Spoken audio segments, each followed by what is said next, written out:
अहिल्यानगरसाठी एक कौतुकास्पद बाब ठरणार आहे। अहिल्यानगरचे भूषण ज्येष्ठ समाजसेवक अण्णा हजारे यांच्या कार्याची दखल आता पंतप्रधान संग्रहालयाने घेतली असून त्यांनी आतापर्यंत सरकार दरबारी केलेला सर्व पत्रव्यवहार या संग्रहालयात जतन केला जाणार आहे। पंतप्रधान संग्रहालय व ग्रंथालय सहसंचालक रवी मिश्रा यांच्या मार्गदर्शनाखाली नीरज कुमार व जितुमानी शर्मा यांचे एक पथक नुकतेच राळेगण सिद्धी येथे दाखल झाले आहे। या पथकाने अण्णा हजारेंची भेट घेतली, ग्रामीण विकासाला चालना देण्यासाठी व भ्रष्टाचाराविरुद्ध लढा उभा करून लोकपाल आंदोलनाचं नेतृत्व केले।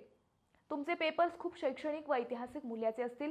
त्यांचे 2011 साली दिल्ली येथे झालेले ऐतिहासिक लोकपालसाठीचे जन आंदोलन, ग्रामविकास व जलसंधारण विषयक कामकाज व भ्रष्टाचाराविरुद्ध केलेल्या चळवळीशी संबंधित त्यांचे कागदपत्रे PMML अभिलेखागारात जतन केले जाणार आहेत। पंतप्रधान संग्रहालय आणि ग्रंथालय ही आंतरराष्ट्रीय ख्यातीची एक शैक्षणिक स्वायत्त संस्था आहे। या अभिलेखागारात Akhil Bharatiya Hindu Mahasabha, AICC, DAV, college trust and management society, Janata Paksha यांचे संस्थात्मक संग्रह व माजी पंतप्रधान पंडित जवाहरलाल नेहरू, डॉक्टर श्यामप्रसाद मुखर्जी, महात्मा गांधी यांच्या पत्रव्यवहाराचा संग्रह आहे।